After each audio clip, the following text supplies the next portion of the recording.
Muy buenos días a todos. Muchas gracias por acompañarnos en una sesión más de Aprende con Book. Hoy vamos a hablar de cómo conformar correctamente el ingreso base de cotización. Vamos a hablar sobre algunas generalidades, tips y errores comunes. Para esto nos estará acompañando esta mañana Andrés J. Cero desde la UGPP. Andrés es contador público especialista en revisoría fiscal y nos estará contando cómo se conforma el IBC haciendo claridad de los pagos salariales y no salariales para realizar correctamente los aportes al sistema de la protección social.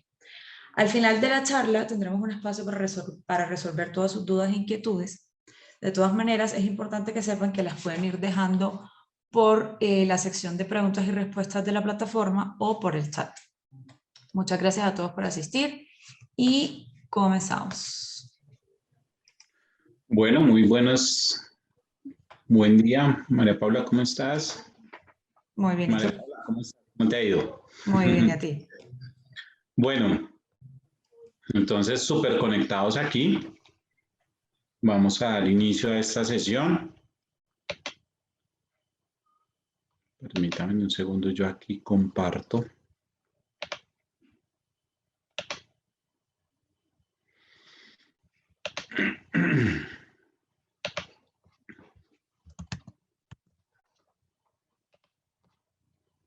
Listo. Confirman si ya se está viendo. Ya vemos tu pantalla, Andrés. Perfecto.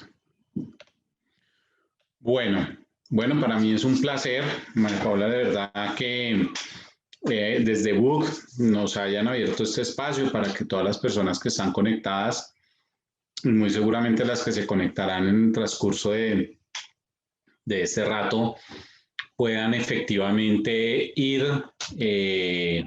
podamos ir construyendo un conocimiento frente a una situación que se nos presenta permanentemente y es la construcción del ingreso base de cotización, es entender cómo actúa la UGPP, es entender qué es lo que hace la Unidad de Gestión Pensional y Parafiscales con el propósito de mitigar esos riesgos que se nos puedan presentar en el transcurso de la actividad que desarrollamos permanentemente. Bien,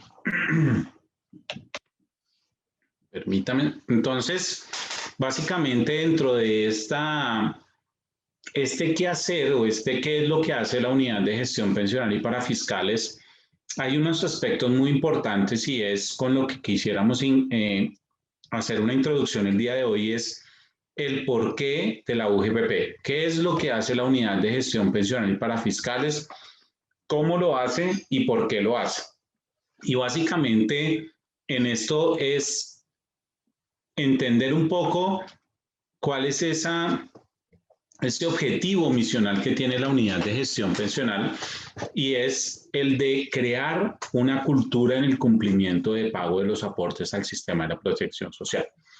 La UGPP nació como una entidad centrada principalmente en esa construcción, en pensar que los aportantes deberían aportar correctamente al sistema de la protección social con el objetivo de generar una cobertura que fuera satisfactoria para todos aquellos que tienen ese derecho a acceder al sistema de la protección social y a las coberturas que tiene este sistema. Y en ese sentido es que la unidad ha venido trabajando en esta cultura del cumplimiento de pago de los aportes.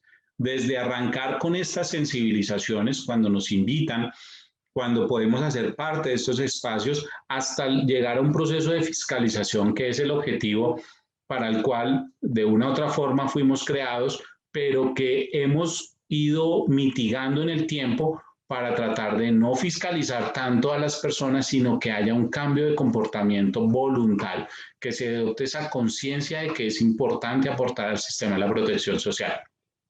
Y también en ese sentido hemos venido complementando y básicamente desde el año pasado con la administración de unos programas del gobierno nacional como son el programa de apoyo al empleo formal, el programa de apoyo al empleo joven, que son programas que han venido naciendo a través del gobierno nacional y donde se nos ha entregado una responsabilidad muy importante que es, por una parte, ser quienes validemos por quiénes se va a entregar o a quiénes y por quiénes se va a entregar ese subsidio, esos programas de apoyo del gobierno, y por otra parte nos entrega también esa función fiscalizadora que es de validar si efectivamente quienes recibieron esos recursos los recibieron correctamente.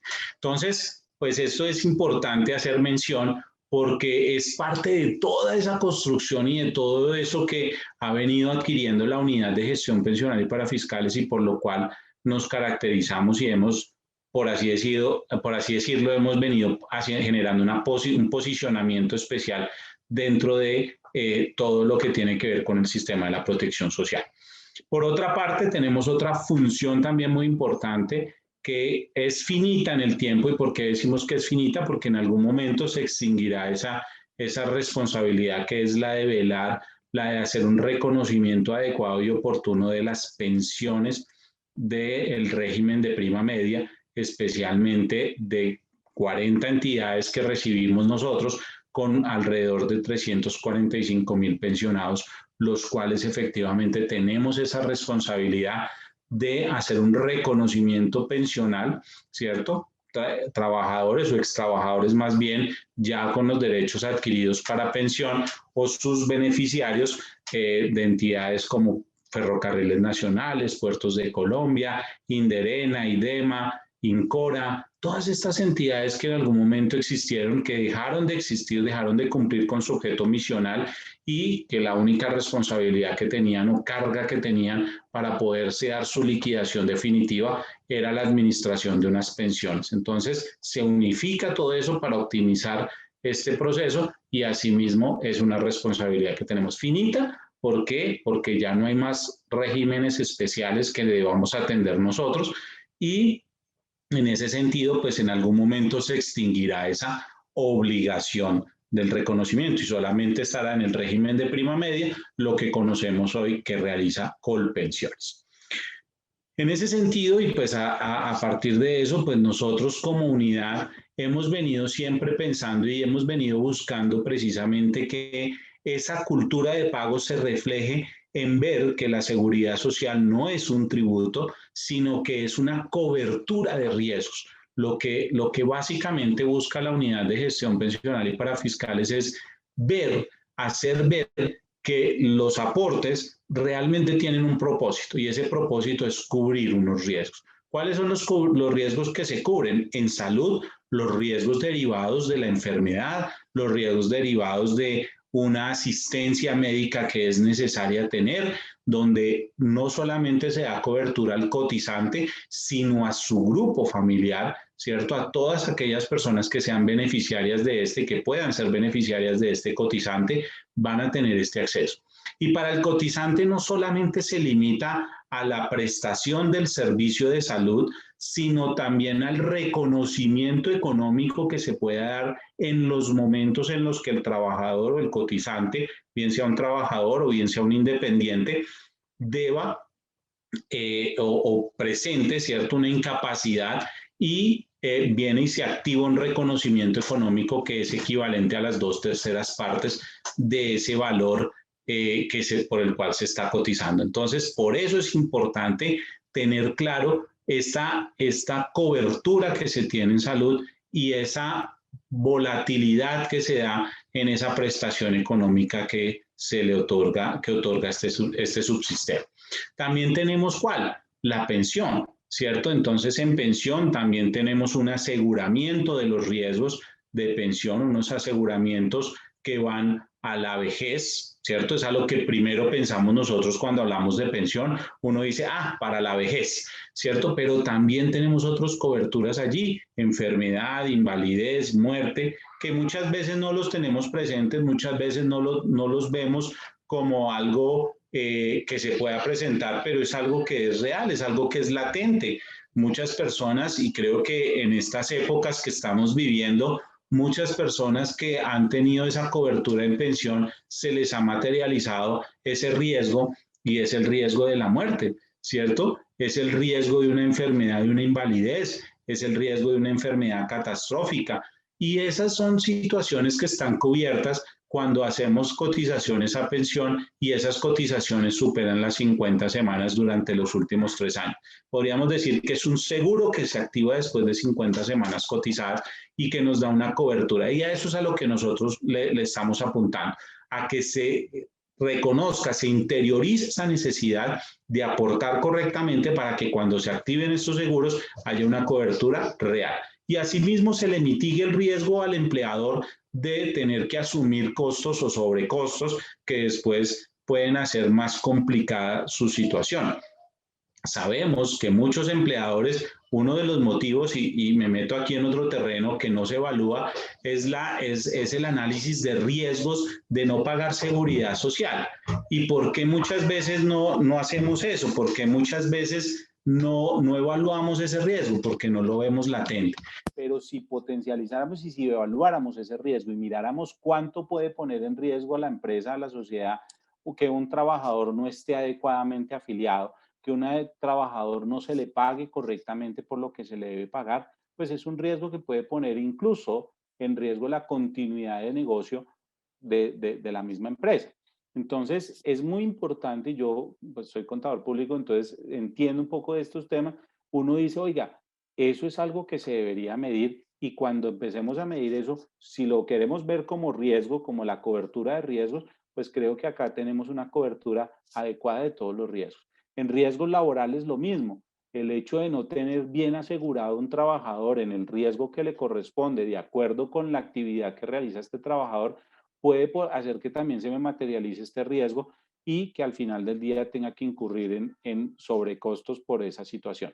Entonces, en ese sentido, por eso también se habla del aseguramiento de los riesgos laborales como un factor muy importante, un aporte que debemos hacer, tenerlo en ese riesgo 1, 2, 3, 4, 5, de acuerdo con lo que corresponda. A veces pensamos que si lo coloco en riesgo 1, lo que estoy haciendo es ahorrándome ese no pagar el 6,96%, sino pagar solo el 0,522, ¿cierto? Y entonces me estoy haciendo un super ahorro, pero después se me accidenta el trabajador que tenía que estar en riesgo 5 y ¿qué va a pasar? Pues voy a tener yo que asumir toda la contingencia de ese trabajador que puede efectivamente ser muy onerosa. Por ejemplo, Dios no lo quiera, la muerte del trabajador realizando una labor, ¿qué va a implicar? Pues tener que yo asumir esa carga prestacional donde fácilmente pueden llegar a ser 200 millones de pesos el valor de la indemnización de este trabajador, ¿cierto? Por su tema pensional. Entonces, entendamos que estas situaciones se nos pueden presentar, se nos pueden materializar y que a eso es a lo que le apuntamos, a eso es a lo que buscamos. Y en el caso de las cajas de compensación, pues efectivamente entender que eso es un plus, por así decirlo, que cuando el empleador paga, esa caja de compensación lo que hace es buscar que esos trabajadores puedan tener acceso a una serie de beneficios adicionales. Y eso es lo que realmente hace el empleador. Si yo digo, uno de los propósitos de los empleadores es generar recreación, espacios de esparcimiento, no sé qué, todas estas cosas que estamos hablando hoy en día, pues ahí está, mire, la caja de compensación me suple todos esos esparcimientos, los clubes de las cajas de compensación, los sitios de recreación. Hoy por hoy las cajas de compensación manejan desde hace unos años un programa que se llama Cajas Sin Fronteras, que es un convenio entre las cajas en los cuales si yo pertenezco a una caja en Bogotá, ¿cierto? Y esta caja en Bogotá, pero yo quiero viajar al eje cafetero y la caja de compensación no tiene unos hoteles o unos sitios de recreación en el eje cafetero, pues yo puedo mirar qué caja tiene esos sitios donde yo quiera ir y básicamente puedo ir a esa caja y me van a atender como si estuviera en mi caja. Eso es parte del programa Cajas Sin Fronteras.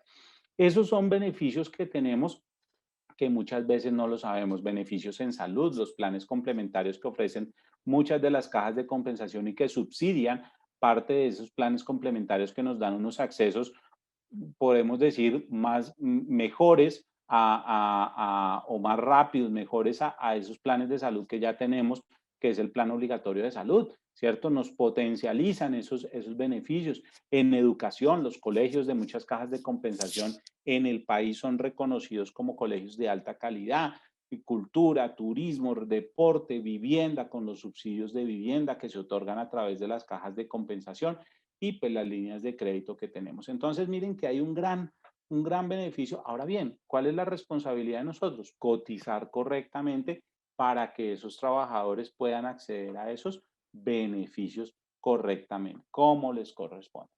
Y eso, pues, ¿qué es lo que va a hacer? Que cuando hacemos estos análisis de información, cuando hacemos estos análisis de esa data que nos llega, que es una data de diferentes fuentes, datos de las entidades tributarias, datos de los operadores de pila, datos de las superintendencias, diferentes fuentes de información de las entidades financieras.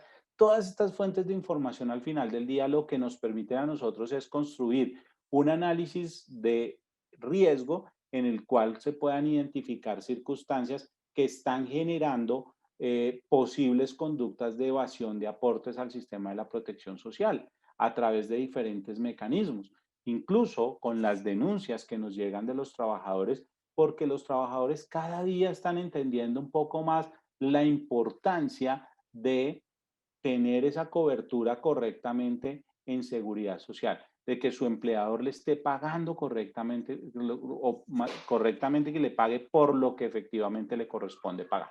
Entonces, en ese sentido, estamos hablando de conductas como omisión, ¿cierto? ¿Cuál es esa conducta de omisión? Es esa conducta cuando el empleador, teniendo la obligación de afiliar a un trabajador, no lo afilia, ¿cierto? Esto muchas veces nos llega por denuncias, esto muchas veces nos llega inclusive, lo detectamos a través de la información exógena, ¿cierto? Lo detectamos a través de información de otras fuentes donde empezamos a identificar relaciones que hay entre ese empleador y ese trabajador, pero no hay una conexión en pagos de seguridad social. Entonces, esa situación nos permite a nosotros empezar a identificar conductas de evasión, como es esta omisión, no afiliar o no vincular a un trabajador correctamente o a todos los subsistemas como les corresponde, que se liga mucho a ese uso inadecuado de los tipos y subtipos de cotizante. También nosotros hemos venido generando algunas propuestas con las otras entidades del gobierno que administran, por ejemplo, la planilla integrada de liquidación de aportes,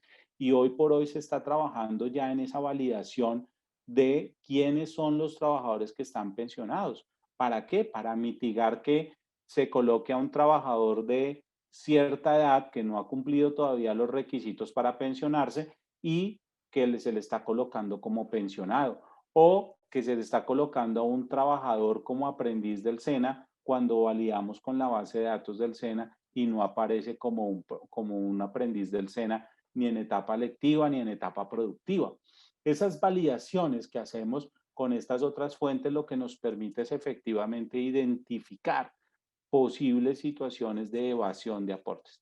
Y con las administradoras de pensiones, con la demás información que también percibimos, podemos identificar posibles inexactitudes. ¿Esto cómo lo hacemos? Por ejemplo, cruces de información con exógena, lo hemos hecho de forma reiterada. Muchos, tal vez algunos de los que están acá conectados en esta sesión, han recibido una acción persuasiva por parte de la UGPP donde le hemos dicho, oiga, estamos identificando una posible conducta de inexactitud por algunos de sus trabajadores. ¿Y esto por qué se deriva? Porque nosotros vamos y vemos ese formulario que se reportan información exógena, ¿cierto? Donde nos dice la relación de todos los que son trabajadores, los pagos que le realizamos a esos trabajadores, y nosotros hacemos un análisis de esa data, de esa información, y podemos identificar que en planilla integrada de liquidación de aportes no se está haciendo el pago de esa misma forma por ese trabajador, ¿cierto? Si bien en la información exógena tenemos la información acumulada de forma anual y acá la necesitamos de forma mensualizada, pues podemos identificar que por lo menos en uno de los meses de ese periodo las cotizaciones no se hicieron correctamente. Entonces son análisis que nos permiten a nosotros generar una inteligencia de negocio para efectivamente mitigar esos riesgos de la evasión. Y eso, pues buscamos que los aportantes lo conozcan como con este tipo de sesiones, acciones de sensibilización, de capacitación y de orientación, donde básicamente lo que venimos como el día de hoy es hablar de este tema, de algunos tips para la construcción del ingreso base de cotización. Decimos algunos tips, ¿por qué? Porque no nos las sabemos todas cada industria, cada empresa es particular, ¿cierto? Y lo único que hacemos es darles algunas herramientas en las cuales nosotros a través de nuestra historia hemos venido identificando errores y básicamente lo que queremos es compartirles para que ustedes hagan una interiorización de esos errores, validen si efectivamente los están cometiendo y ahora, después de la hora del almuerzo, puedan ir a empezar a corregir todos esos errores que tienen y que muy seguramente va a hacer que eviten que en algún momento puedan estar inmersos en un proceso de fiscalización. Por otra parte, vamos a tener las acciones persuasivas que, como les decía hace un momento, son esas comunicaciones que les enviamos diciéndoles o generando, alertando más bien a los aportantes que estamos identificando posibles conductas de evasión y que lo que queremos es que corrijan esas conductas para evitar que nosotros tengamos que llegar a unas acciones de fiscalización. Acciones de fiscalización que al final del día, pues en su cobertura, pues no tenemos la cobertura para fiscalizar a todos los aportantes del sistema, ¿cierto? Tenemos que llegar solo a un grupo de ellos, pero llegamos a aquellos que no cambian ese comportamiento, aquellos que no muestran esa voluntad de cambio, no muestran esa voluntad de migrar hacia un mejor hacer las cosas. Entonces, en ese sentido, pues entremos en materia, ya con esta introducción, que ustedes conocieran que era muy importante para nosotros, que ustedes conocieran qué es lo que hace la UGPP, cómo lo hace, por qué lo hace, ¿cierto? Entonces entremos a esa conformación del ingreso base de cotización. Entremos a hablar un poquito de qué es ese ingreso base de cotización, para qué nos sirve, cómo se debe construir ese ingreso y efectivamente podamos irnos con esos tips en lo largo de esta poco más de una hora, casi hora y media que vamos a tener para compartir sobre este tema. Como les digo, es unos tips, no vamos a ver a profundidad todo el ingreso base de cotización, porque eso nos daría para más o menos 8 o 16 horas de poder tener acá un tema, incluso con muchos ejemplos. Entonces vamos a ver algunos ejemplos para que nos vayamos con la orientación y la idea general de esos aspectos. Entonces, básicamente, ¿qué es el ingreso base de cotización? El ingreso base de cotización es el resultado. Yo lo llamo como un resultado. ¿Un resultado de qué? O un resultado que nos sirve para qué? Para aplicar unos porcentajes al momento de realizar una cotización, ¿cierto? Entonces, el ingreso base de cotización va a ser ese resultado al cual después yo le voy a aplicar esas tarifas de cotización en salud, en pensión, en riesgos, en caja de compensación, CNE y CBF, entendiendo que el sistema de la protección social se conforma de esos 6 subsistemas: salud, pensión, riesgos, cajas de compensación, CNE y CBF. Y que tenemos que entender que hay 2 grandes sistemas: el sistema de seguridad social y el sistema de parafiscales, ¿cierto? Digamos que eso lo podríamos entender así: seguridad social y parafiscales. ¿Y por qué es importante tener esto claro? Porque cuando hablamos de esos 2 grandes sistemas, entendemos que yo construyo ingresos base de cotización para esos 2 grandes sistemas y que no necesariamente mi ingreso base de cotización tiene que ser el mismo para esos 2 grandes sistemas y en especial incluso para los 6 subsistemas. Digamos que hay 2 subsistemas que van de la mano, ¿cierto? Yo digo, son el matrimonio perfecto, y ese matrimonio perfecto lo hizo la ley 797 del 2003, que fue cuando me habló que la misma base de cotización de salud debería ser la base de cotización de pensión. Entonces, por eso se habla de un matrimonio perfecto, ¿cierto? Pero se pueden presentar situaciones donde riesgos laborales, la base sobre la cual voy a cotizar a riesgos, es diferente a la base de cotización sobre la cual voy a cotizar a salud y pensión. Y es posible y es altamente probable que la base de cotización que utilice para salud, pensión y riesgos sea totalmente distinta a la base de cotización que utilice para caja de compensación, CNE y CBF. Entonces, ese resultado, ese IBC, ¿cierto? Va a ser un valor bien importante, es un resultado de qué? De un análisis, de una combinación de las novedades que presentan los trabajadores, de los pagos salariales que tienen los trabajadores, de los pagos no salariales que tienen los trabajadores, en especial el efecto que tiene esos pagos no salariales al aplicar una norma que está arreglada en el artículo 30 de la Ley 1393 de 2010. Entonces, básicamente, ese es el ingreso base de cotización. Eso es a lo que le apuntamos nosotros, a construir o a replicar más bien ese base de cotización que ustedes como empleadores debieron haber construido correctamente. Y entonces, en ese sentido, pues empiezan a haber tres vértices, que era lo que veíamos ahorita, digamos que tres pilares principales dentro de la construcción del ingreso base de cotización. ¿Cuáles son esos tres pilares? O podríamos hablar incluso de cuatro, pero ya vamos a ver ese cuarto pilar, ¿cuál es?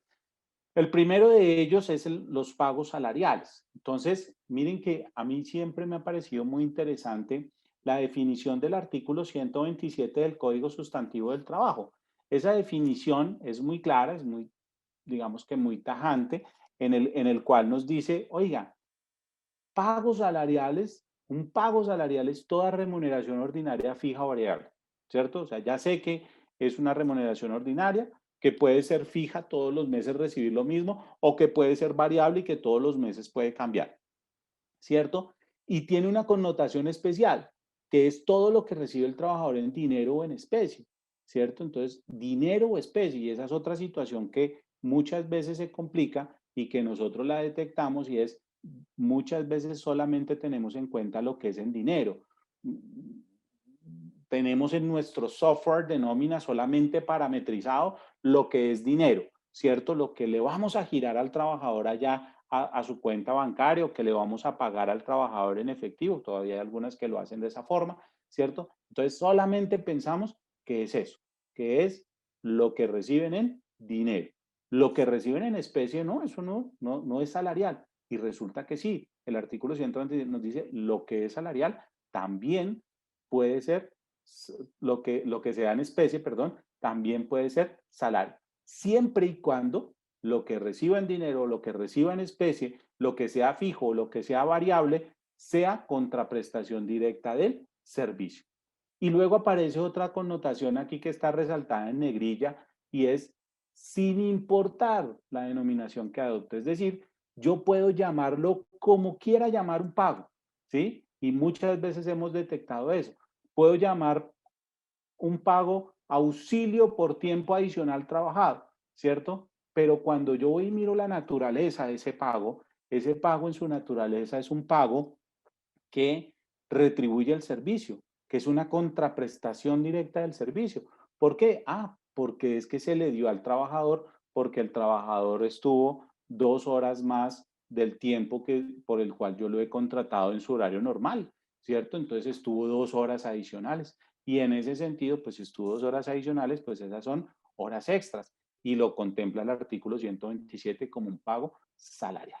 Entonces, veamos que en ese pilar, que es una norma que está escrita hace muchos años, es en el que se sustenta la UGPP para hacer sus análisis, ¿cierto? En este desglose de este artículo 127.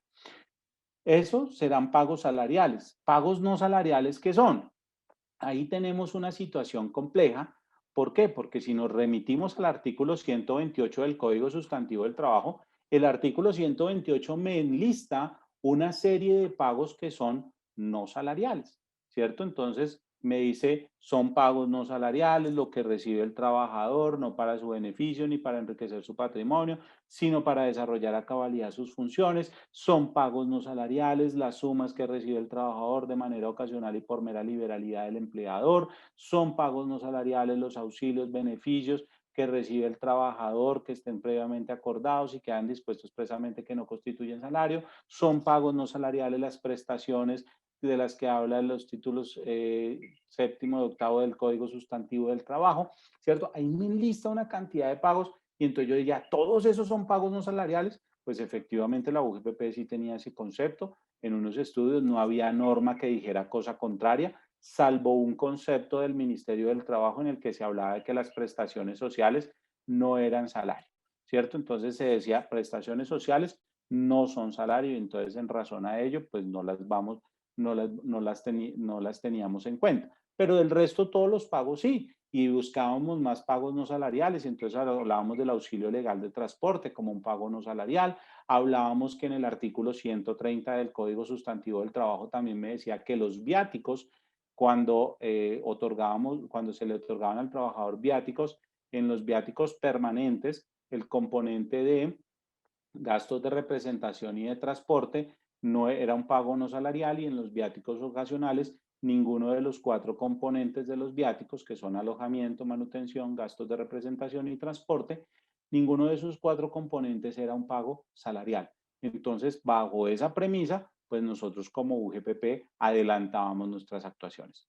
No obstante, luego de una revisión exhaustiva que hemos venido haciendo, frente a lo que son y lo que no son pagos no salariales, lo que se puede considerar como pagos no salariales para estos efectos, pues efectivamente se llegó a una conclusión.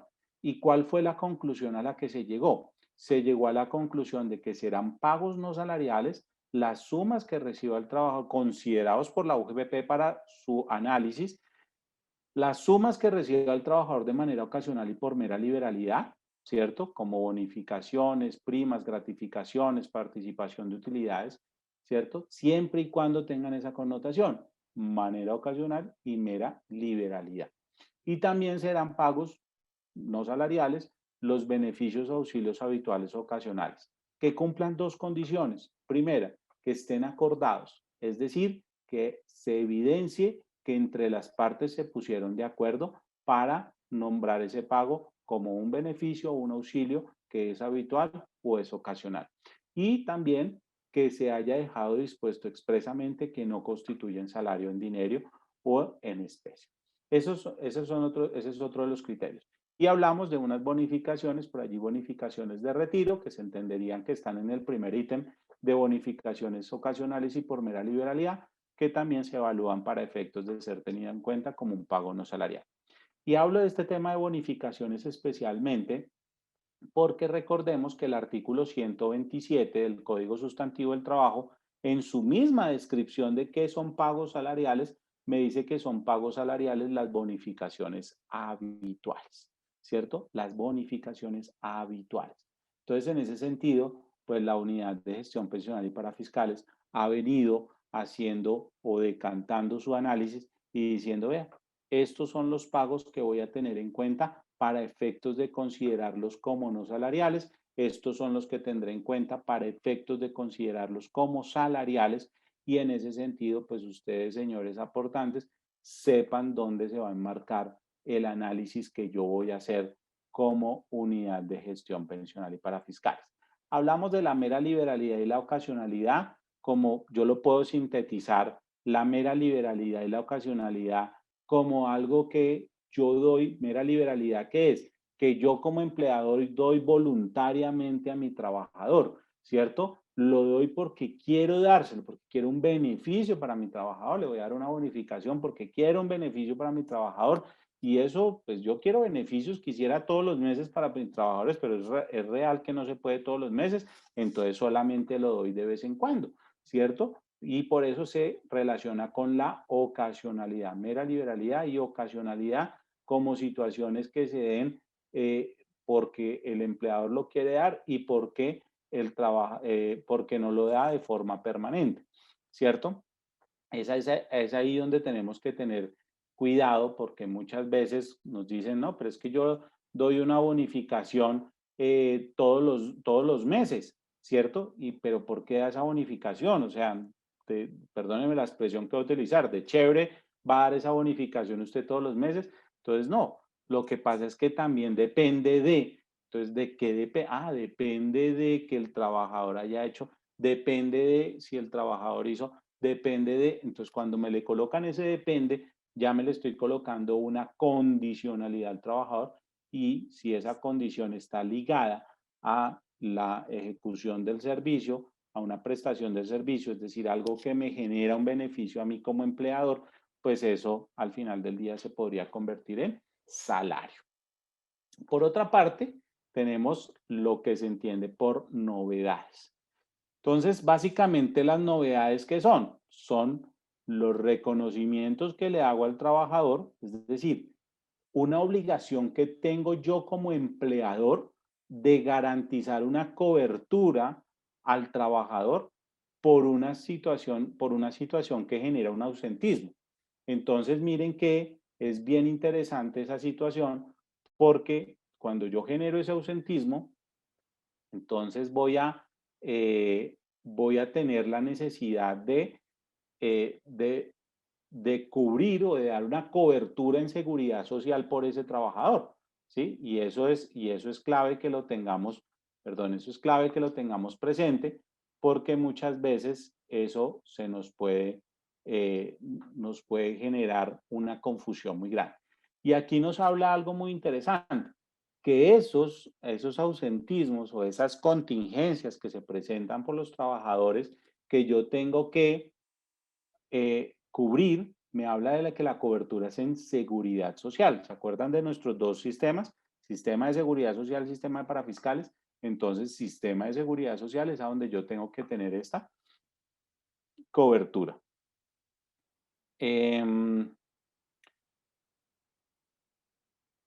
Bueno, ya por acá ya veo algunas preguntas, pero vamos a dejarlas ahorita más adelantico y las resolvemos, ¿vale? Entonces, básicamente, esos son los reconocimientos. ¿Cuáles son los ausentismos que conocemos normalmente en una organización?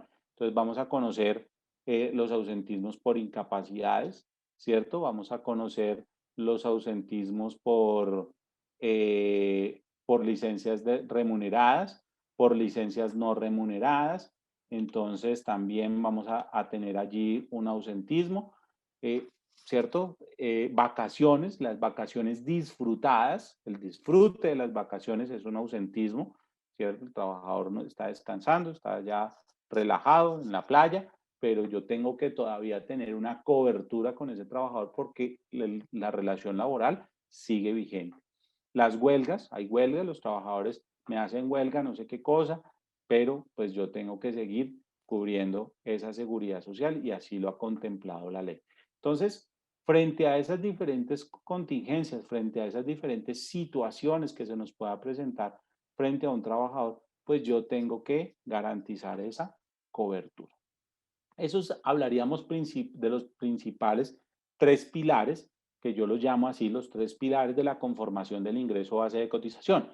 Y hay uno que se desprende, digamos que de esas situaciones se desprenden, pero que se desprende y se complementa con otros pagos adicionales, que son las vacaciones. Hablando de vacaciones solamente con el término de vacaciones, como aquellas vacaciones que yo le doy, o más bien el valor pagado por vacaciones, que es el valor que yo le doy al trabajador cuando tiene vacaciones disfrutadas, cuando le compenso en dinero las vacaciones durante la relación laboral, recordando esa posibilidad que tengo, y cuando son vacaciones en liquidación de contrato. Entonces, bajo esa premisa, pues yo también tengo que tener en cuenta que eso se me puede volver una condicional para efectos de la conformación de mi ingreso base de cotización.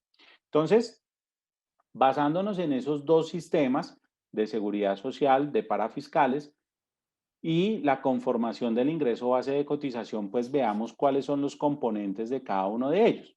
Entonces, en el sistema de seguridad social, el ingreso base de cotización se va a componer de la totalidad de pagos salariales que le dé al trabajador, ¿cierto? De la totalidad de pagos salariales que le dé al trabajador, más el total de pagos no salariales que excedan el 40% del total remunerado. Era esto que les hablaba del artículo 30 de la ley 1393 de 2010, que empieza a tener una incidencia dentro del ingreso base de cotización, ¿sí? Y solamente me habla para el ingreso base de cotización de seguridad social. Entonces, si vemos, este componente de pagos salariales es un componente transversal, está en los dos, ¿cierto? El de pagos no salariales que exceden el 40% del total de la remuneración solo lo encontramos en el sistema de seguridad social, o sea, salud, pensión y riesgos. Y el cálculo de las novedades del periodo, que son estas que acabamos de ver, esas me van a afectar solamente seguridad social, ¿cierto? Solamente me van a afectar seguridad social.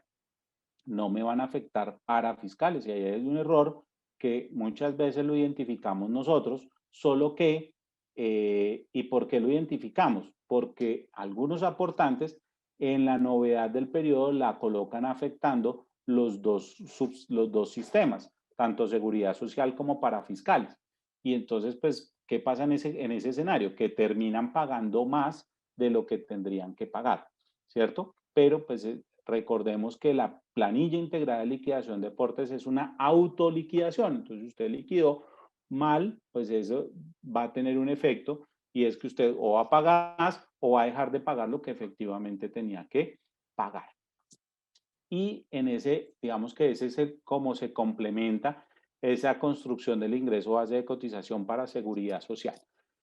Y para el sistema de parafiscales, teniendo aquí en cuenta un asterisco para el cálculo de las novedades del periodo, que lo vamos a ver más adelante con un ejemplo, y para el sistema de parafiscales que se va a conformar de los pagos salariales, ya lo dijimos, y del total pagado por vacaciones. Esto es el valor que le pago, que le reconozco al trabajador por esas vacaciones que hablábamos en ese cuarto pilar, que son las vacaciones compensadas en dinero, las vacaciones en liquidación de contrato o las vacaciones disfrutadas. Entonces, cualquiera de esos escenarios será lo que me permita a mí efectivamente construir eso. Entonces, veamos aquí en qué consiste aquí un concepto muy interesante para ya ir desmenuzando, digamos que hablando un poquito de ese ingreso base de cotización. Entonces, el primero de esos conceptos que me parece muy importante definir es un concepto que nació con la ley 1607 del 2012. En la reforma tributaria de ese año, recordemos que se creó un impuesto, el famoso impuesto para la equidad. Este impuesto para la equidad pues contemplaba una serie de particularidades, ¿cierto? Y era que para quienes fueran declarantes de este impuesto para la equidad, pues se podrían acoger a una exoneración de aportes en seguridad social por todos los trabajadores que devengaran menos de 10 salarios mínimos. Entonces así nos decía la norma, menos o hasta 10 salarios mínimos, dependía allí en algún momento. Luego la ley 1819 del 2016 me modifica esta connotación y me dice para todos los trabajadores que devenguen menos de 10 salarios mínimos, ¿cierto? No importa si es persona jurídica el empleador o es persona natural, siempre será para todos los trabajadores que devenguen menos de 10 salarios mínimos. Pero apareció digamos que aparece ese beneficio, me voy a exonerar del 2% de aportes al SENA, me voy a exonerar del 3% del aporte del ICBF y me voy a exonerar del porcentaje que me toca como empleador en salud del 8.5%. Entonces yo decía ahí, pues estoy bien, digamos que es favorable, o sea, me voy a ahorrar unos buenos recursos acá, pero ¿cuál era el problema que tenía? ¿Y cuál es el problema que nosotros identificamos? Esta palabra devenguen, que devenguen. Entonces empezó la discusión de qué es devengado, qué se entiende por devengado. Entonces, pues nosotros luego de un estudio también muy juicioso, muy minucioso, revisando qué normatividad había al respecto, qué jurisprudencia había al respecto, se determinó que el total devengado no es más sino el resultado de la acumulación de todos los pagos salariales que reciba el trabajador, todos los pagos no salariales que reciba el trabajador, las vacaciones que le pago al trabajador en un periodo, y si el trabajador tiene licencias remuneradas, pues ese valor que le reconocía al trabajador por esa licencia remunerada. Es decir, todo lo que haya recibido ese trabajador, todo eso en ese periodo es lo que me conformará mi total devengado. Y ese será el análisis que yo tenga que hacer mensualmente, que es uno de los principales errores que muchas veces se cometen. ¿Por qué? Porque a veces estas validaciones no nos las va a tener en cuenta la planilla integrada de liquidación de aportes. ¿Por qué? Porque miren, por ejemplo, que aquí yo estoy diciendo el total de los pagos no salariales, pero veíamos ahorita que para el IBC yo solamente tomo el 40% del total de lo que exceda, del total de los pagos no salariales, lo que exceda el 40% del total de la remuneración. Entonces, ya es otro concepto que vamos a ver más adelante. Entonces, en este ejercicio, pues uno podría decir, oiga, yo aquí efectivamente necesito hacer un análisis mensual, un análisis que muy seguramente mi software de nómina me lo realiza, pero es importante validar si me lo está realizando correctamente, si de pronto en algún momento se incluí yo un componente de pago que no lo tuve en cuenta para que me lo acumulara ya en el total de vengado, y esto posiblemente me pueda estar generando una distorsión. Por eso es que incluso muchos pagos que no llegan por ese software de nómina que les decía yo ahorita, hace un momento, sino que los hago por fuera, ¿cierto? Porque eso también se presenta en las organizaciones. Por ejemplo, que le doy una bonificación, pero no entro nunca por el software de nómina, sino que se la di directamente, le dije a contabilidad, oiga, contabilidad procese esto y a tesorería páguele esa bonificación a tal trabajador, pero nómina nunca se enteró, y en ese sentido, pues nunca entró al software, y como no entró al software, pues nadie se enteró, nadie supo, y resulta que esa bonificación nos podría afectar. Veamos, por ejemplo, veamos ese caso, visualicémoslo en este ejemplo. Visualicémoslo un trabajador, teniendo un trabajador que tiene un salario de 4 millones de pesos, ¿cierto? En el mes 1 le hacen tenía unos pagos no salariales, supongamos que son pagos que están, beneficios o auxilios que tiene este trabajador, que están acordados, que están debidamente allí soportados, y básicamente ese trabajador pues recibe 1.500.000 de beneficios o auxilios todos los meses, ¿cierto? Entonces ese trabajador pues va a recibir 4 millones más 1.500.000, y supongamos que en ese periodo tuvo una licencia de 2 millones de pesos. Entonces le dieron una licencia, tuvo una licencia remunerada, le dieron 2 millones de pesos y efectivamente allí la tuvo.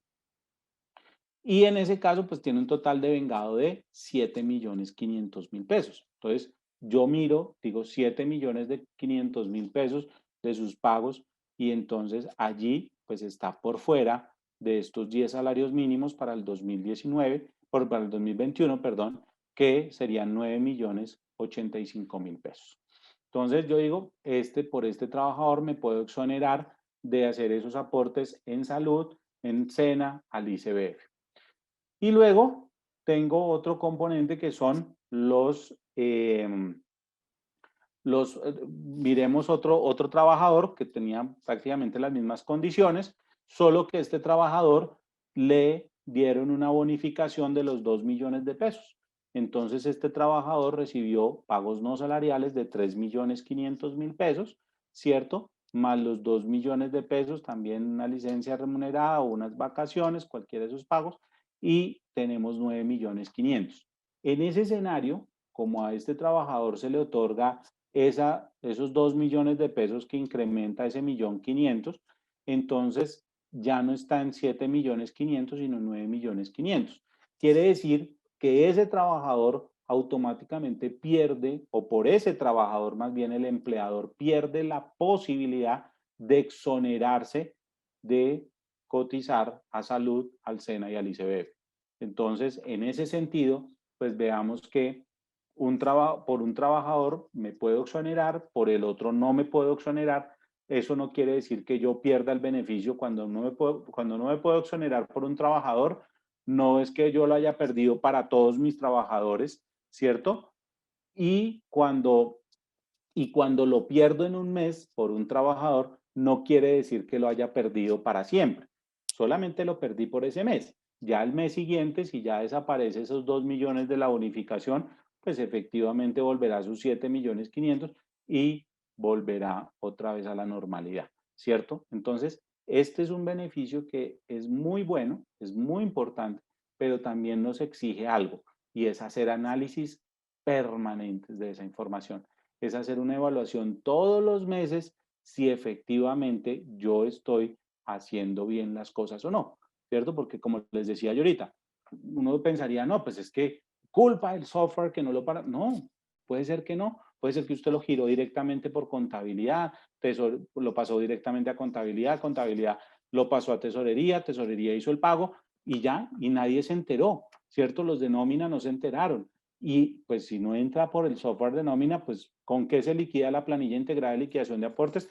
Muchas veces con lo que está en nómina. Pero si no se le informa allá al que administra esa liquidación, pues no se va a enterar. Y esas son cosas que a veces nosotros, cuando vemos esa información exógena, que es cuando se reporta todo lo que llega de contabilidad, que es todo lo que llegó del software de nómina, llega a contabilidad y de contabilidad se registró. Entonces empezamos a identificar esas inconsistencias y llegamos a decir, oiga, aquí es a donde hay un error, y a veces se preguntan y dicen, no, pero ve, ¿y eso por qué? Claro, porque no hay esa conexión entre el responsable de reportar a Seguridad Social y el responsable de reportar a información exógena.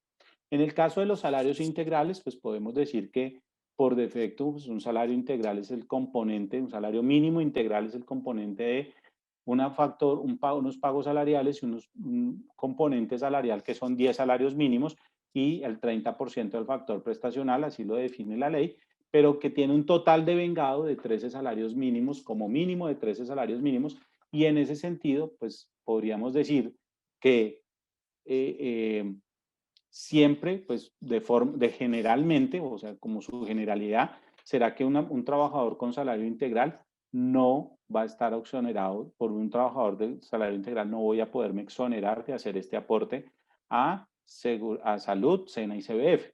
Sin embargo, hay situaciones o hay asteriscos en los cuales se puede presentar, y digámoslo de una vez, muy transparentemente. Por ejemplo, si un trabajador ingresa el día 15, el día 16 del mes, ¿cierto? Pues yo ¿cuánto le voy a pagar por ese trabajador? Pues voy a pagarle la mitad de un salario integral. Quiere decir que va a recibir alrededor de 5.905.000 pesos, más o menos, ¿cierto? Entonces, ¿qué va a pasar en ese caso? Pues el 5.900.000 pues está por debajo de los 10 salarios mínimos para ese mes. Quiere decir que en ese mes pues voy a poderme exonerar por ese trabajador, pero a partir de los meses siguientes ya no me voy a poder exonerar. Estas son algunas de las validaciones que efectivamente Pila tiene, y Pila dice, oiga, espéreme, salario integral todo el mes, 30 días, espere porque aquí ya no me da, y da 11 millones de pesos, da por encima de los 10 salarios mínimos, es decir, que debe hacer el total de vengado, ¿cierto? Entonces, esto es importante tenerlo presente para que podamos ir aclarando estos conceptos. Voy a hacer una cosa, creo que habíamos hablado con Paula de hacer las preguntas al final. Voy a terminar este siguiente slide y hablamos un poquito, tratamos de resolver preguntas para cerrar acá y poder hablar de otro tema que son las novedades, que también es bien importante tenerlo presente. Entonces, miremos hasta aquí a ver cómo vamos. Entonces nos han hecho unas preguntas por el chat bien interesantes, donde nos dice Andrea, nos dice, cuando el pago de viáticos es permanente, pero tengo en el contrato que no es salarial, ¿se puede convertir en salario? Entonces, mira esa pregunta tan interesante, Andrea, porque realmente nos muestra lo que dice, digamos que yo puedo pactar cosas, ¿cierto? En mis contratos, pero no puedo pactar nada que vaya por encima de la ley, ¿cierto? Y la norma es muy clara. El artículo 130 del Código Sustantivo me dice dos cosas bien, bueno, me dice como 3 o 4 cosas bien interesantes. Voy a tratar de contarles un poquito cómo es esto. Cuando me habla de viáticos, que es algo que creo que es una costumbre que se perdió, pero el artículo 130 me dice así, cuando se reconozcan viáticos, se deberán discriminar los viáticos en sus 4 componentes. Entonces, cuando me habla de 4 componentes, uno dice, ¿pero cuáles 4 componentes? Pues los 4 componentes son alojamiento, manutención, gastos de representación y transporte. Entonces me dice, ¿qué es lo que uno podría decir acá? Ah, o sea que yo tengo que tener un control de cada uno de esos componentes y cuánto le di por cada componente. Entonces, leyendo la norma uno diría, sí. ¿Por qué? Porque me dice alojamiento, manutención, gastos de representación y transporte. Y luego me dice, ok, y de esos 4, y cuando tenga sus viáticos, identifique cuándo son permanentes o cuándo son accidentales o ocasionales. Entonces, ahí empieza otra vez la discusión, ¿cuándo es uno, cuándo es el otro? Hay jurisprudencia que nos ha dicho que se entiende permanente por 2 razones. Una, que es cuando la naturaleza del contrato requiera el pago de viáticos, ¿cierto? Cuando la naturaleza del contrato requiera el pago de viáticos. Y la otra, cuando en el periodo, entiéndase periodo mes, los viáticos superan más de 15 días. Entonces, la mitad del mes, la mitad del periodo, mejor dicho, lo dice. La mitad del periodo, realmente así lo dice. Entonces, pues uno, entendiéndolo a números, uno diría, cuando supere la mitad del mes, pues se entenderá que los viáticos son permanentes. Entonces, digamos que hay esos dos criterios dados por la jurisprudencia. En la norma como tal, tácitamente no lo describe nunca, ¿cierto?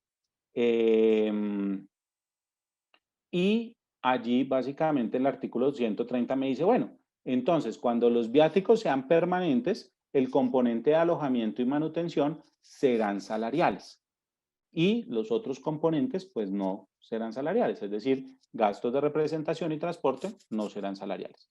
Pero como estos gastos de representación y transporte no son salariales, entonces es ahí donde uno, como UGPP también lo decíamos pues no salarial, o sea, va para la bolsa ya de lo que sea el 40%. Pero en unos análisis que hemos venido haciendo, se ha determinado que esos dos componentes, que incluso siempre se ligaban a esos otros componentes que decía allá en el artículo 128, que lo que reciba el trabajador no para su beneficio ni para enriquecer su patrimonio, sino para desarrollar a cabalidad sus funciones, que era un motivo de bastante discusión con los aportantes. Ese concepto se eliminó del artículo 128 para efectos de tenerlo en cuenta en la aplicación del artículo 30 de la ley 1393 de 2010. Entonces, en ese sentido, pues gastos de representación y medios de transporte quedó como una herramienta de trabajo y en ese sentido, pues no se va a tener en cuenta para estos efectos, ¿sí? Entonces, eso quiero que lo tengamos allí claro. Y en los viáticos accidentales u ocasionales, pues ninguno de los cuatro componentes será salarial. Es decir, que se tomará como una herramienta de trabajo, pues en tal sentido, pues no va a ser tenido en cuenta para efectos del cálculo del 40%. Entonces, espero, Andrea, que con esa explicación haya quedado un poco más claro y el por qué así lo tengamos pactado, pues al final del día, la ley, que es el artículo 130 del Código Sustantivo, va por encima de esos acuerdos, los cuales se podrían denominar cláusulas ineficaces en este sentido. Patricia nos dice, ¿cómo se determina el IBC para un salario integral más un pago de comisiones de 5 millones?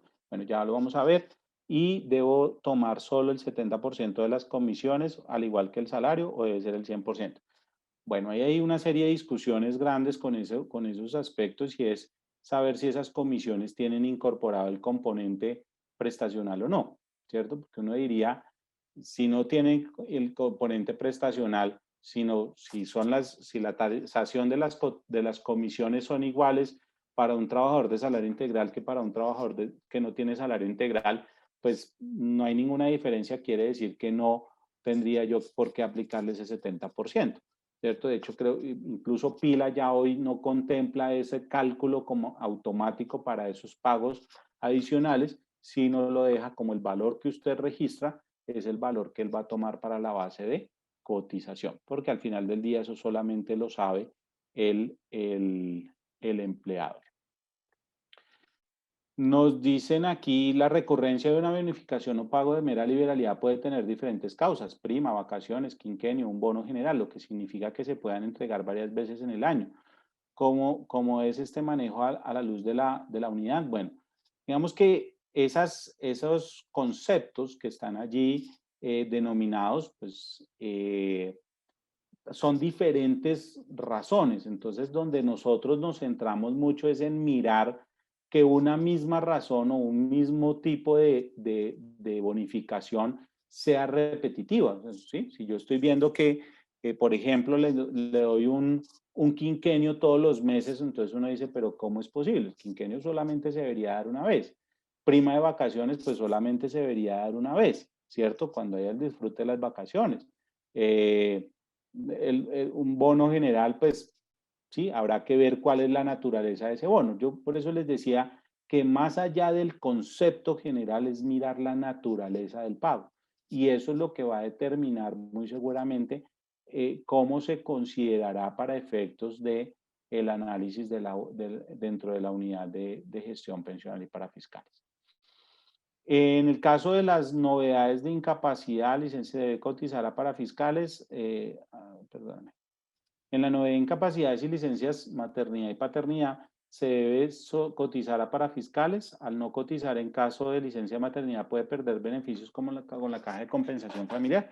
Bueno, ahí decimos que la norma no nos obliga, a cotizar, ya lo vamos a ver en la construcción del ingreso base de cotización, pero la norma no nos obliga a que yo tenga que cotizar ¿cierto? A seguridad social, perdón, a parafiscales por las novedades. La norma sí lo define, miremos allá, IBC de seguridad social, IBC de parafiscales, y por las novedades me dice solamente afecta seguridad social, no afecta parafiscales o no tiene injerencia en parafiscales.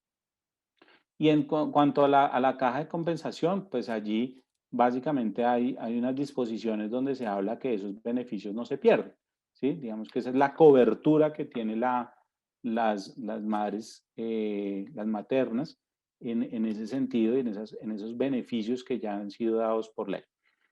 Las prestaciones sociales se deben contemplar para determinar el total de vengado, para definir la exoneración. Ya vimos qué componentes sí, qué componentes no. Ya hablamos de las prestaciones sociales que incluso desde antes de la nueva posición de la UGPP ya estaban excluidas, no se tienen en cuenta para efectos del total de vengado ni para el total de la remuneración. Y las utilidades serían parte del devengado. Las utilidades, bueno, no sé, el reparto de utilidades, pues sí, digamos que se toma como un valor que le doy como un pago no salarial. En ese sentido, pues harían parte de esa total del devengado, ¿cierto? O total de la remuneración incluso, porque serían un pago que es un pago no salarial, ¿sí? Y la prima, pues si es una prima que no es la prima legal, sino la prima extralegal, pues haría, si es la prima legal, pues recordemos que no, porque es una prestación social. Y si se hacen pagos de bonificación, pero se envía como aporte voluntario al fondo de pensiones y no pasa por nómina, se está manejando mal. Pues miren, que es que son bonificaciones que les doy, o sea, sí el sentido es una bonificación, ¿cierto? Y lo que estoy haciendo es llevándolo hacia una figura del fondo de pensiones. Entonces son conceptos que habrá que evaluar muy bien y por qué se está manejando de esa forma. Yo podría uno llegar a decir, a pensar que esa es una metodología que se maneja sobre todo para efectos tributarios, ¿cierto? Pero pues para efectos de seguridad social es otra situación, sería un pago no constitutivo de salarios como un beneficio y en ese sentido pues haría parte de ese total de pagos no salariales. Solamente los aportes del Fondo Voluntario de Pensiones que están reglados en la ley, tienen una connotación especial, son los que se aceptan, que son aquellos de largo plazo. Creo que muy seguramente estas bonificaciones irán más hacia el corto plazo, donde muchas veces la figura es que lo sacan antes de cierto tiempo, ¿cierto? 6 meses, 3 meses, hay unos fondos así. ¿Por qué la unidad no ajusta con los operadores de pila esas particularidades para que las empresas no paguen ni más ni menos de lo que deben? Miren, realmente vuelve y juega, porque los operadores o pila, la planilla integrada de liquidación de pila, es una autoliquidación, ¿sí? Porque miren, por ejemplo, ¿yo qué valor le incorporo a pila? El IBC, el resultado, ¿sí? Yo no le registro en pila el total de vengado. Si yo registrara en pila el total de vengado, yo le podría decir a pila, haga una validación para que usted no pague, para que usted calcule el total de vengado, ¿sí? O si le dijera, registre también el total de la remuneración, entonces calcúleme aquí tal cosa y el artículo 30 y no más, ¿cierto? En el caso de las novedades, pues si usted no registra la novedad como una novedad, sino como un mayor valor en otra casilla, pues entonces también le va a registrar un mayor valor. O sea, por ejemplo, ¿qué hemos visto? A veces el aportante registra en el total de pagos el valor total con el valor incluido de la novedad, ¿cierto? Y después registra la novedad. Entonces termina duplicando la información y termina registrando todo como si fuera. O el empleador llega y dice, no, es que el IBC de Seguridad Social y el de Parafiscales tiene que dar lo mismo, entonces como tiene que dar lo mismo, entonces yo voy e incorporo allá en Parafiscales el valor de lo que me dio la novedad y termino ajustando el valor para que me dé lo mismo. Entonces, miren que muchas veces son esas situaciones las que se presentan que pues el operador no lo puede hacer, ¿cierto? Por más que los operadores lo quisieran hacer, porque si no tendríamos que trasladar toda la nómina y que nos hiciera el cálculo completo. Entonces, por eso es importante que siempre tengamos claros estos conceptos. Y nos dice aquí, la participación de utilidades a una persona por cierre de un negocio, por la gestión de un servicio, sigue siendo válido y debe pagar seguridad social, aportes en ese valor. Miren que, por ejemplo, si hablamos de participación de utilidades, que es muy seguramente cuando la empresa cierra su año fiscal y entonces dicen y hacen la junta de socios y dicen, mire, nos fue súper bien este año, diferente a todo lo que pensábamos, nos fue súper bien en el 2020 y nosotros fuimos de los que crecimos con la pandemia por A, B, C o de motivo y entonces en ese caso vamos a darle todas nuestras utilidades, vamos a repartir el 30% de nuestras utilidades con todos nuestros trabajadores y vamos a hacer, muy seguramente hay un acta, es un pago por mera liberalidad, ocasionalidad, ya, no pasa nada, ¿cierto? Es un pago no salarial. Pero si ya le empezamos a colocar gestión de un servicio, entonces espéreme, porque ¿cuál es gestión de un servicio? O sea, usted hizo algo que me generó a mí una utilidad, entonces eso podría ser más bien unas comisiones. En ese sentido, pues ya uno tendría que empezar a pensar que lo que estoy es cambiando el concepto de un pago y lo que estoy haciendo es tratar de colocar un pago no salarial como un pago salarial, perdón, como si fuera un pago no salarial. Eso será lo que tengamos que analizar efectivamente en este ejercicio. Bueno, entonces continuemos. Entonces, básicamente, ¿cómo se calcula el total de la remuneración y por qué es importante ese concepto? Entonces, el total remunerado, básicamente, como les decía, nace con el artículo 30 de la Ley 1393 de 2010. Es allí donde adquiere especial relevancia ese concepto del total de remuneración y donde me dice la disposición que todo del total de los pagos no salariales, lo que exceda el 40% del total de la remuneración, hará parte de la base de cotización de seguridad social. Así nos lo dice tal cual la norma. Entonces, para este concepto, podemos decir que vamos a incluir, entonces el gran problema, ¿cuál era? ¿Qué es el total de la remuneración? ¿Qué entiendo por remuneración? Entonces allí tenemos que entender que son los pagos salariales, ¿sí? Todo lo que recibe el trabajador por pagos salariales, todo lo que reciba como pagos no salariales y las licencias remuneradas. Esos tres componentes serán lo que sume el total de la remuneración, ¿cierto? Y ese total de la remuneración le vamos a aplicar el 40% y el valor que exceda lo incorporaré a esa base de cotización, a ese valor que teníamos allá de base de cotización. Entonces, veamos aquí un ejemplo sencillo, ¿cierto? De un trabajador que tiene pagos salariales por 5 millones de pesos, pagos no salariales por 2 millones de pesos, total de remuneración 7 millones de pesos. Ese total de remuneración de 7 millones de pesos lo multiplicamos por el 40%, me da 2.800.000 y ese le restamos el total de pagos no salariales. Entonces, 2 millones de pesos le restamos a esos 2.800.000, ¿cuánto me da? 800. Quiere decir que todavía tendría 800.000 pesos para manejar como exceso y todavía no me excedo de ese 40%. Entonces, en ese sentido, mi base de cotización, ¿cuál será? Pues serán todos los pagos salariales, ¿sí? Si nos vamos aquí a este muñequito, entonces yo diría, pues pagos salariales son 5 millones, aquí no hubo un exceso, no hay cálculo de novedades del periodo, no hay vacaciones pagadas, entonces el IBC de Seguridad Social y el IBC de Parafiscales será exactamente el mismo, que son los 5 millones de pesos de los pagos salariales, ¿sí? De los pagos salariales. Entonces no voy a encontrar allí ningún cambio. En este otro ejemplo, donde tengo trabajador, 5 millones de pesos, tengo pagos no salariales de 4 millones de pesos, ¿cierto? Y total de remuneración 9 millones de pesos. Entonces, en ese caso, ya yo sí voy a tener, que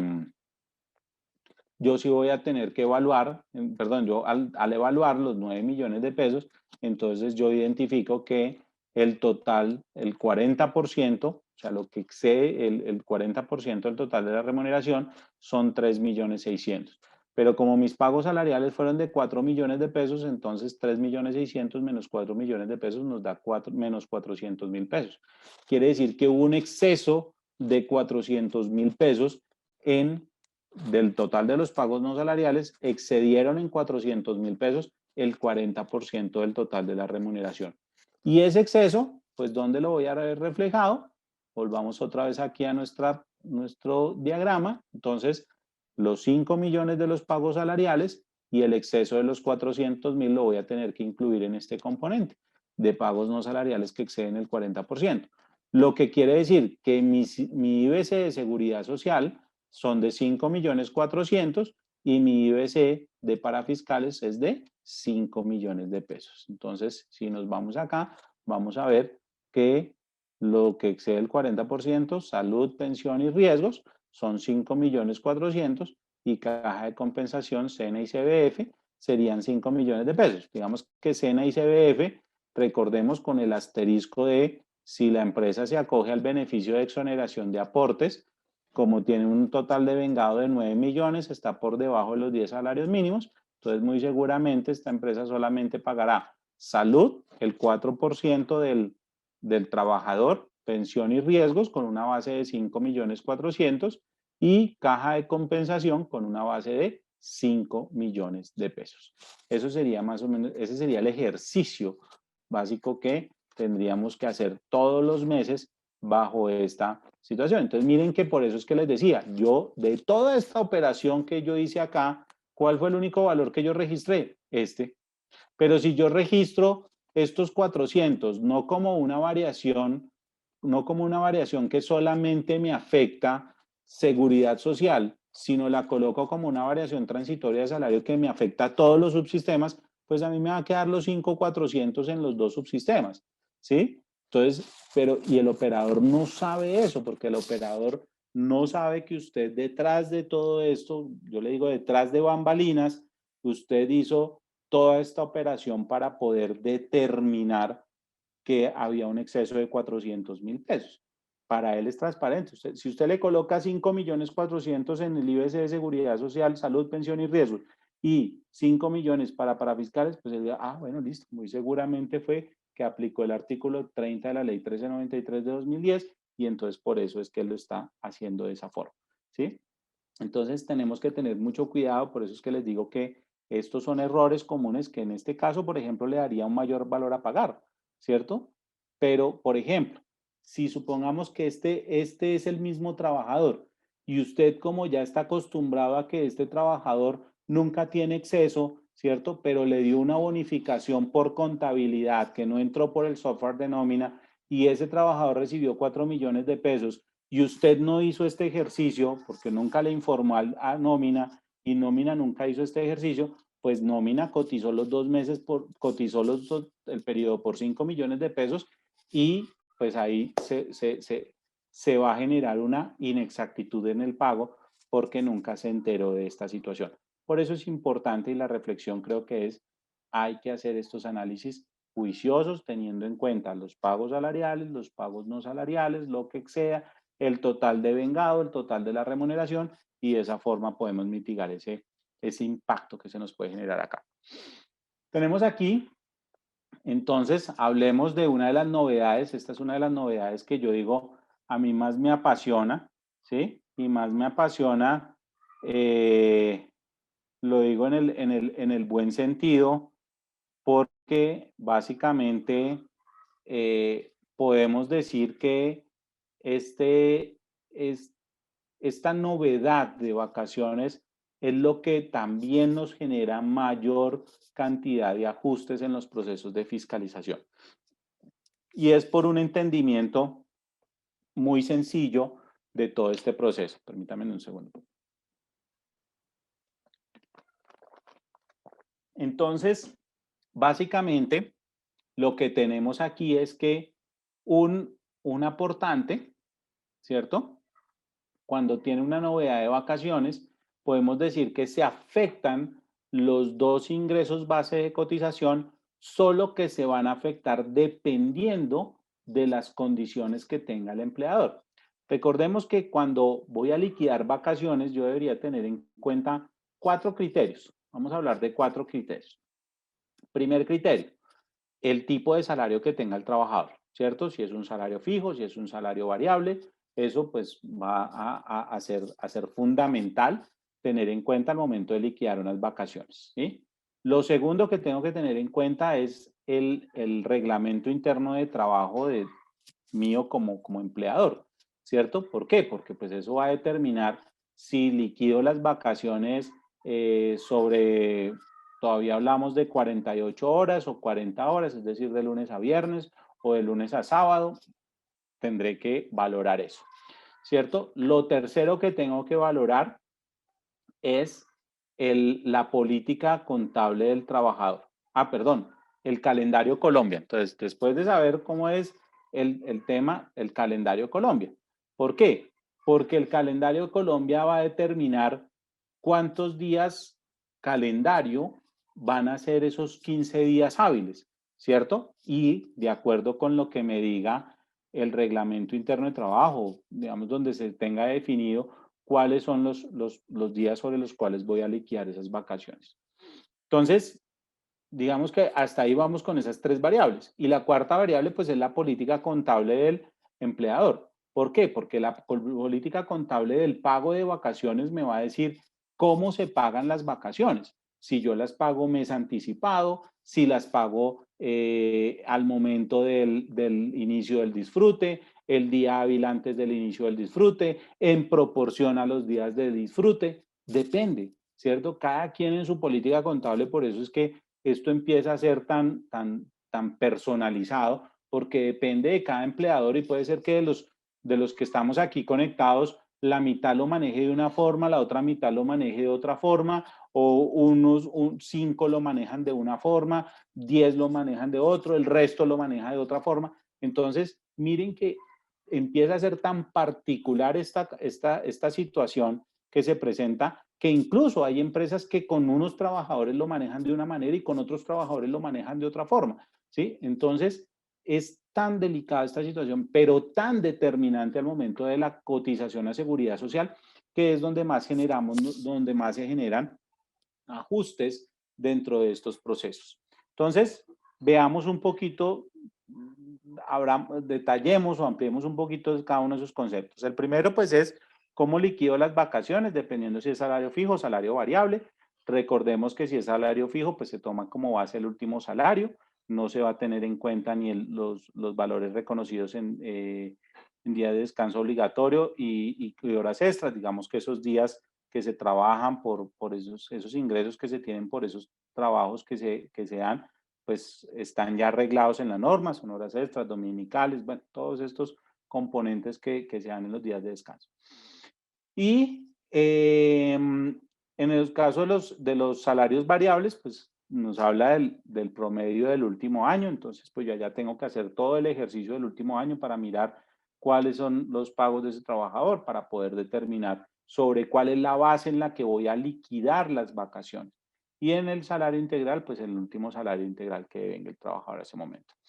En este caso, entonces vamos a ver que pues lo que va a tomar es esa base que me haya dado de salario y lo voy a dividir entre 30 y lo voy a multiplicar por los días que va a disfrutar. Entonces aquí cuando habla de los días, pues tengo que tener el calendario Colombia fundamental acompañado de mi reglamento interno porque me va a decir, bueno, ¿cuántos días son? Entonces, si son 15 días hábiles, pero si hay festivos, entonces se corre. Si solamente es de lunes a viernes, pues va a dar más días calendario. Si es de lunes a sábado, pues se va a recortar los días. Entonces ahí es donde hablamos que esto puede oscilar entre 18 días, ¿cierto? Y puede oscilar entre 18 y 19 días del disfrute de vacaciones y pueden ser hasta 23, 24, 25 días de vacaciones. He visto algunos casos en los que los trabajadores terminan teniendo hasta 25 días de calendario de vacaciones. Entonces, eso va a ser lo que va a determinar ese valor. En ese sentido, pues si vemos aquí con un ejercicio donde un trabajador tiene un salario fijo de 6 millones de pesos, tiene 15 días de vacaciones, inicia el 27 de abril, las disfruta hasta el 18 de mayo, quiere decir que va a disfrutar 22 días de vacaciones, entonces yo cojo 6 millones de pesos, divido entre 30, lo multiplico, eso me da 200.000 y los 200.000 lo multiplico por los 22 días calendario, eso me va a dar 4.400.000. Quiere decir que ese es el valor que yo le voy a pagar a mi trabajador, ¿cierto? Por sus vacaciones, por las vacaciones que va a disfrutar. Y veamos que aquí empieza el disfrute el 27 de abril y termina el 18 de mayo. Quiere decir que me coge 2 periodos. Entonces, si mi política fuera yo pago en proporción a los días disfrutados del periodo, pues entonces en abril tendría que pagar el 27, 28, 29 y 30, ¿cierto? O sea, 4 días y los otros 18 días del mes de mayo los pagaría en el mes de mayo. Pero si mi política es, yo los pago con la nómina del mes anterior al inicio de la novedad y resulta que la novedad inició el 27 de abril, pero usted paga mensual los días 30, entonces si la política es pagar con el mes anterior al inicio de la novedad, o sea, muy seguramente las pagó en marzo, ¿cierto? En algunas empresas sucede eso y entonces dicen, no, pues me tocó pagarlas en marzo porque como salía el 27 de abril, pues yo todavía no había pagado nómina, entonces la política es con...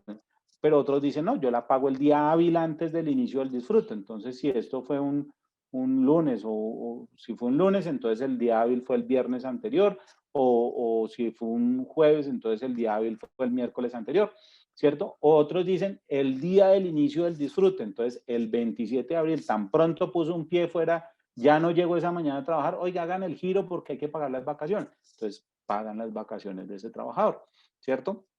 Esas son las diferentes circunstancias que se pueden presentar, todas son válidas, el Código Sustantivo no lo habla, no dice que no sea posible, ¿sí? Dice que se deben pagar en el disfrute, entonces, bueno, entonces cualquiera de estas políticas está bien dada.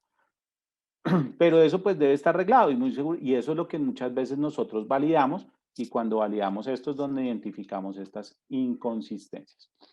Entonces, en ese sentido, pues acá nos da 4.400.000 y acá nos dice las condiciones, perdón, acá nos dice que se le reconoce en el mismo mes del inicio del disfrute, ¿sí? Entonces se le reconocen en el mes de abril. Entonces, ¿qué va a pasar? Entonces, tengo un trabajador que ¿cuántos días trabajó de abril? 26 días, o sea, por 26 días, pues le va a pagar el proporcional a esos 26 días, sería 5.200.000, no hay pagos no salariales, y el valor pagado por vacaciones, pues los 4.400.000. Entonces, esta es la evaluación de la remuneración y el devengado, ¿cierto? Recordemos que esa es la primera revisión que tendríamos que hacer. Creo que este ejercicio es muy transversal para todas las situaciones que se nos puedan presentar. Entonces, total de remuneración, 5.200.000, porque recordemos allá el concepto que nos decía que son pagos salariales, pagos no salariales y licencias remuneradas, ¿cierto? No nos hablaba de vacaciones, entonces 5.200.000.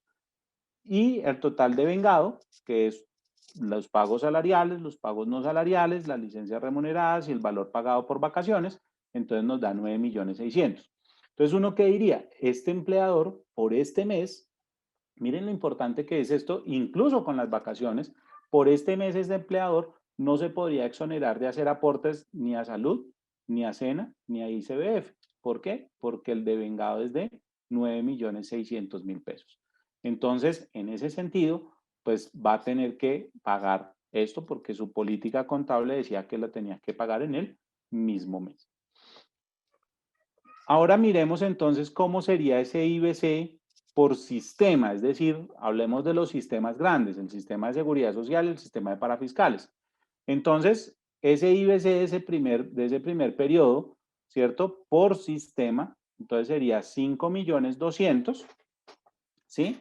5.200.000 de seguridad social y 800.000 pesos de los 4 días que disfrutó vacaciones. Entonces, acuérdense que acá hablamos que para seguridad social es pagos salariales, lo que exceda el 40% del total de la remuneración de los pagos no salariales y el cálculo de novedades del periodo. Entonces, cuando me habla de cálculo de novedades del periodo, ahí yo ya me desprendo o me olvido del valor que calculé para pagarle las vacaciones al trabajador, es decir, el valor que le voy a entregar en dinero al trabajador, me olvido de ese pago y lo que voy a tener en cuenta para la novedad es el artículo 70 del decreto 806 de 1998. Y allá el artículo 70, el artículo 70 del decreto 806 de 1998, que está compilado en el decreto único de salud 780 del 2016, lo vamos a ver allá y nos va a decir que para el cálculo de la novedad del periodo, yo tengo que tener en cuenta la base de cotización del mes inmediatamente anterior al inicio de la novedad y, y ese valor es el que debo tener allí previsto. Bien, entonces es importante que tengamos claro esto porque allí nos va a generar también una importante diferencia frente a este ajuste. Entonces, veámoslo ahora por subsistema. Entonces, ¿cómo sería por subsistema? Entonces nos dice acá que efectivamente el 27 de abril se pagó en el mismo periodo las vacaciones disfrutadas y la base de cotización del mes anterior fue de 6 millones de pesos. Entonces, cuando lo vemos por subsistema, vamos a entender que efectivamente entonces yo tengo los 5.200.000 que le pagué por los días laborados, ¿cierto? Que esos días laborados me van a afectar ¿cuáles subsistemas? Todos los subsistemas, salud, pensión, riesgos laborales, caja de compensación, SENA y CBF si tengo la obligación, ¿cierto? Entonces 5.200.000 va a ser transversal para todos y tengo que calcular el valor de las vacaciones. Entonces, la novedad del periodo, como les decía, aplicando el artículo 70 del decreto 806 del 98, me dice váyase al IBC del mes anterior del inicio de la novedad. Entonces me voy, aquí me están diciendo, el IBC de marzo fue de 6 millones, entonces yo cojo ese IBC, lo divido entre 30 y lo multiplico por los 4 días, 27, 28 y 29 y 30, ¿cierto? De abril, 27, 28, 29 y 30 de abril.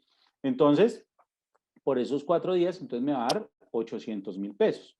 Y como la política de la empresa fue pagar del total de las vacaciones en el periodo, entonces están los 4.400.000 que solo me van a afectar para fiscales. Los 800 me afectan salud y pensión y los 4.400.000 me va a afectar para fiscales. Entonces ahí está mi determinación de la base de cotización, donde yo en la planilla tengo que registrar por los días laborados, los 26 días, ¿cierto? Me va a dar 5.200.000, la base sobre la cual voy a cotizar salud, pensión, riesgos laborales y parafiscales. Y por la novedad de vacaciones, por la novedad, entonces por el ausentismo, aplico el artículo 70 del decreto 806. Yo hablo siempre de eso porque pues el 780, digamos que es la compilación de todas estas disposiciones que estaban allí escritas, entonces mejor conocer desde hace cuánto viene eso escrito ya. Y entonces allí hablamos que ese serían los 4 días, es equivalente a estos 800, ¿sí? Y eso va a ser la base de cotización de salud y pensión. Entonces, si vemos, si nos damos cuenta, tenemos los 30 días, porque esa es muchas veces la pregunta y es muchas veces donde se genera la confusión de tratar de prorratear esto a los días que hacen falta. Y eso no es así. Entonces, por eso fue que yo creo que cuando hicieron esta norma, dijeron, oiga, para que no se complique la gente, digámosle, cojan el IBC del mes anterior, que es un valor cierto, ¿sí? Divídalo entre 30 y multiplíquelo por los días de la novedad. Y listo. Subsanada su problema, su inquietud, su situación. Y esto es importante que me dé 30 días. ¿Sí? Y me da 30 días y listo. Entonces, ahí no tengo ningún problema. Salud y pensión. Riesgos laborales, ¿qué pasa? Pues riesgos laborales, la norma me dice que solamente tengo que cotizar por los días laborados. Entonces, solamente voy a cotizar por la proporción de los 26 días que laboró el trabajador. Entonces, por eso me da 5.200.000. Y para fiscales me dice que es el valor pagado. En parafiscales no me dice, no me está obligando a que tengo que cotizar por 30 días, porque en parafiscales me dice, usted cotiza en proporción al valor recibido por salarial, ¿cierto? Entonces, más el valor de las vacaciones pagadas.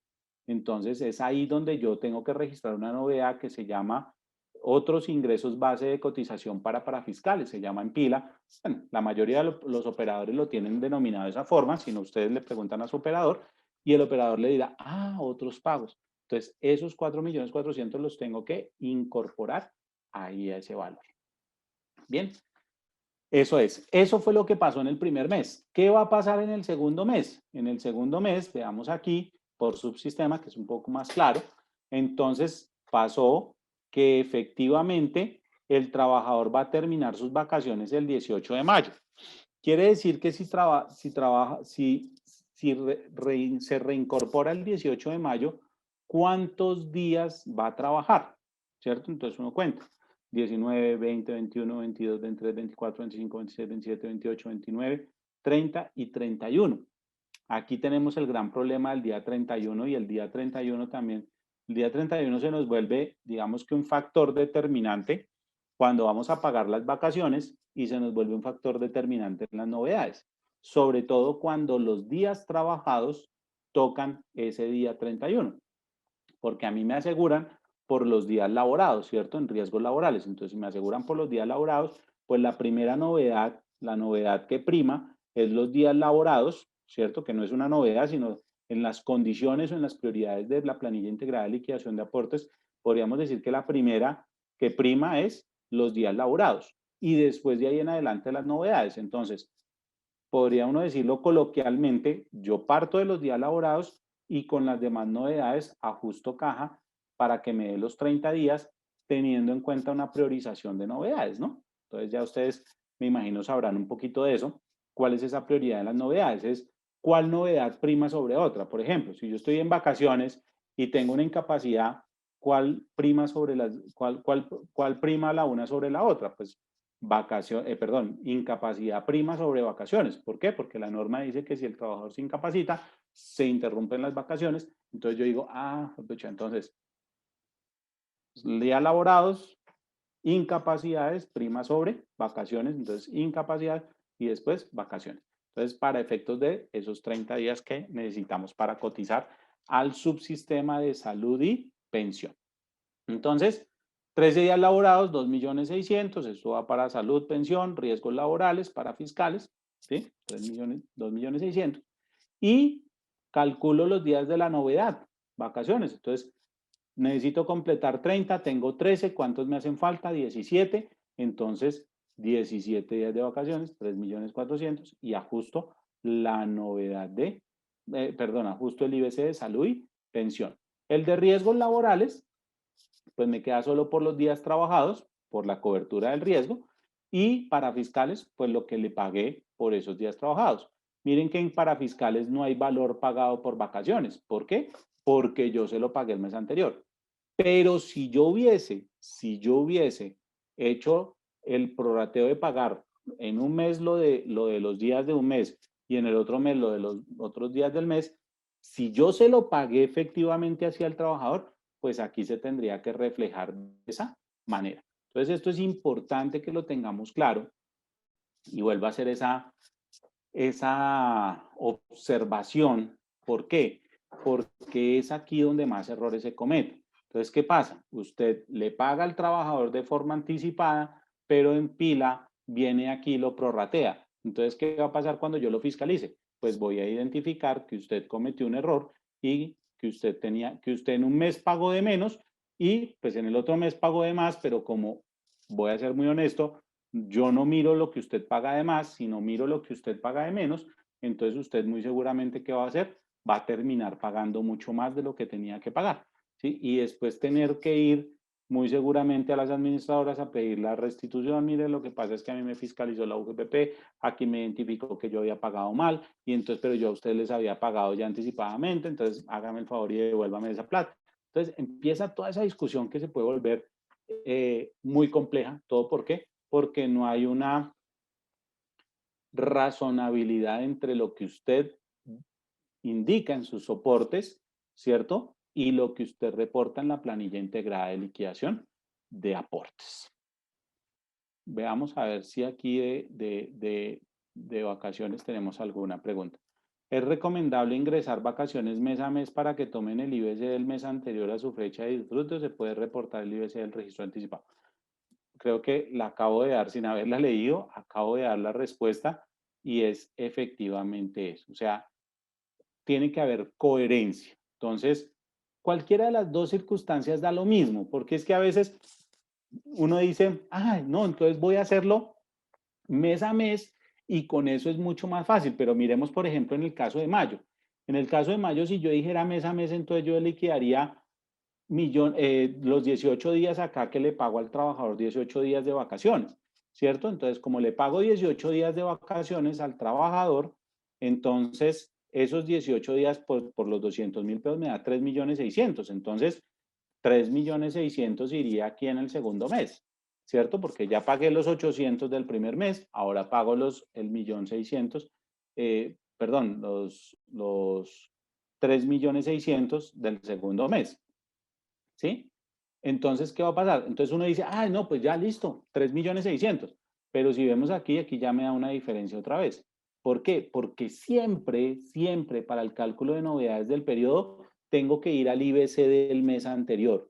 Y por ejemplo, en este caso, bueno, en este caso la diferencia nos da por el día 31. Y miren que en vacaciones, ese día 31 lo termino pagando. Sí o sí lo termino pagando, porque allá la norma me dice, coja los días calendario. Y entonces, si yo me atravieso por un día 31, pues yo no puedo decir, me salto del 30, por ejemplo, si fuera que disfruto en mayo las vacaciones, entonces me salto del 30 al primero del siguiente mes. No, porque no lo puedo hacer. La norma me dice, cuente días calendario, y si está el 31 ahí metido, lo tengo que contar.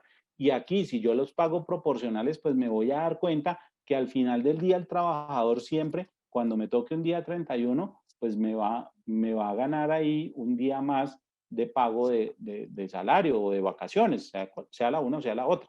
Entonces, hay que tener mucho cuidado con esto porque ha sido una discusión, pero pues hasta el momento no se ha decantado de forma unificada. Entonces, pues nosotros, UGPP, lo liquidamos de esa manera. ¿Sí? Y pues ya hay alguna jurisprudencia que nos ha dado la razón al respecto. Entonces hay que tener mucho cuidado con este ejercicio, que es ese ejercicio. Muchas veces lo que creo que la pregunta va es a eso, donde nos dicen, ah, es que con eso yo ya me libero de esa responsabilidad de pagar esas novedades del periodo de esa manera. Yo ya me libero de hacer ese cálculo con el mes anterior. Usted imagínese que este trabajador haya recibido en el mes anterior unas horas extras. Las horas extras yo no las tengo en cuenta para liquidar las vacaciones, pero sí las tengo en cuenta como IBC del mes anterior. Entonces aquí me va a dar una variación en la base de cotización para poder determinar el cálculo de la novedad del periodo, ¿sí? Entonces, todas esas situaciones son las que me terminan generando esos errores en la liquidación. ¿Qué otras novedades vamos a tener para que los tengamos aquí presente? Otras novedades son las licencias de maternidad y las incapacidades. Entonces, recordemos que el artículo 70 también del decreto 806 de 1998 me dice que cuando se presenten incapacidades o licencias de maternidad, el valor que debe hacer parte del ingreso base de cotización aquí como novedad del periodo es el valor reconocido. Entonces ahí empezamos con otro problema. ¿Cuál reconocido? Entonces pues ahí depende. Depende si lo reconoció la EPS, si lo reconoció la ARL, si lo reconoció el empleador, porque recordemos que los 2 días es el valor que haya reconocido el empleador.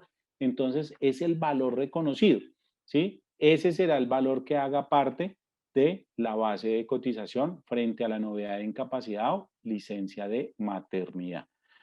En los casos de periodos, por ejemplo, de huelga o suspensión temporal del contrato, pues el artículo 71 nuevamente nos da una claridad al respecto y nos dice, en esos casos, usted tendrá que tomar para este cálculo de la novedad, me devuelvo aquí al ejemplo, para este cálculo de la novedad, usted tendrá que tomar el IBC del periodo inmediatamente anterior. Entonces miren que aquí hago esta cuña para los que dentro de las decisiones que tomaron en época de pandemia fue la de suspender los contratos, los que tuvieron que llegar a esa última decisión que fue suspender los contratos temporalmente, ¿cierto? Entonces hicieron todo el trámite y suspendieron los contratos.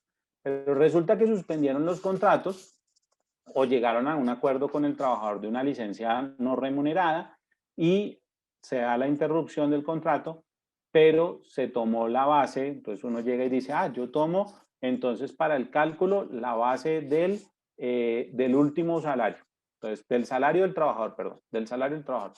Ah, el trabajador se ganaba 6 millones de pesos, entonces como yo le suspendí el contrato por 15 días, entonces 3 millones de pesos de suspensión. Pero resulta que el trabajador en el mes anterior al que usted le suspendía el contrato había generado unas horas extras, ¿sí? Había generado unas horas extras. Entonces, ¿qué pasa? Pues ese IBC de allá del mes supongamos que esto se dio en abril, y el IBC de marzo, pues el trabajador había alcanzado a recibir unas horas extras en marzo, porque en marzo del 2020 todavía estábamos en una normalidad hasta más o menos finales del mes de marzo. Entonces el trabajador había alcanzado a generar horas extras. Quiere decir que ese salario se le volvió la base para liquidar esas de abril. Pero ¿qué pasa? ¿Qué pasa si la suspensión continuó? Entonces usted dijo, bueno, vamos a suspender por abril y se extendió a mayo y se extendió a junio y se extendió a julio y se extendió a agosto, ¿cierto? Y entonces usted dijo, no, pero espéreme. Entonces pues ya yo tomo ese el salario de los 6 millones. No, porque la norma me dice el último salario antes del inicio de la novedad. Si la novedad inició a mediados de abril y usted la ha venido arrastrando mayo, junio, julio, agosto, pues el IBC de referencia siempre va a ser el de marzo. Y ya no hemos adelantado procesos de fiscalización por esos periodos, pero en estas socializaciones que hemos hecho durante el año pasado y este año, nos hemos identificado esa situación, que algunos aportantes tomaron fue el salario base y resulta el básico del trabajador, pero se les olvidó que era el salario base de cotización del mes anterior. Entonces, pues ya eso nos genera un ajuste de todos esos meses porque la base de cotización de seguridad social quedó indebidamente liquidada. Y para nosotros es muy fácil probar eso. Les voy a dar ese chisme ahí ya que ustedes me han regalado este tiempo. Pues es muy fácil, ¿por qué? Porque si yo voy y miro su planilla de liquidación de aportes del mes de marzo, ¿cierto? Donde veo un IBC más elevado y voy y comparo en los otros meses, si yo quisiera hacer ese ajuste, yo voy y comparo en los otros meses cuántos días tuvo de novedad y hago una operación aritmética sencilla, cogiendo esa base de cotización, dividiéndola entre 30 y multiplicándolo por los días, y voy y miro cuánto registró usted de valor en esos días de licencia no remunerada o de suspensión del trabajador, y pues ¿qué me voy a encontrar? Pues que hay una efectiva inconsistencia. Ahora bien, muchos me dirán, ¿pero por qué Pila no detecta eso? Porque vuelve y juega. Porque como usted puede cambiar cada mes de operador si así lo quiere, pues ellos no hacen esas relaciones porque si no le estaría a usted generando muchas alertas y para usted se volvería muy tedioso hacer un pago de seguridad social bajo esa premisa. Entonces, por eso los operadores, incluso había un análisis que hacían antes que era el de vacaciones, que eso, hasta donde tengo entendido, todos lo quitaron porque eso les generaba errores, porque uno muchas veces decía, ah, no, pues que ya la Pila hizo el cálculo allá con lo del mes anterior. No, el Pila lo que hacía era tomaba el salario base, pero resulta que el mes anterior usted había tenido un salario base mucho más alto y entonces ahí se generaban los errores y las confusiones.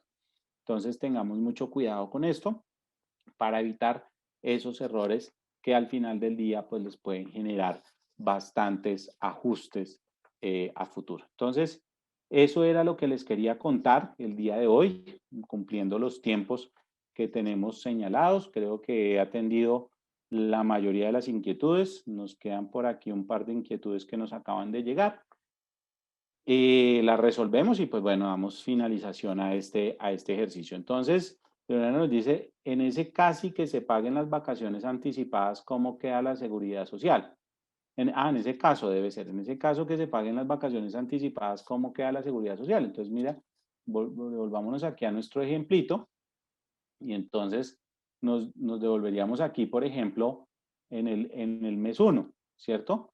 En el mes 1, entonces no aparecería mi pago aquí no aparecería aquí mi pago de 4,400 en el mes de abril, sino que si las pagué en el mes de marzo, pues ¿en dónde me aparecería ese 4.400? Pues me aparecería en la nómina del mes de marzo.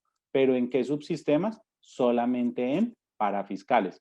Y esta pregunta que nos hace Leonela, que me parece muy interesante, la ato para algo.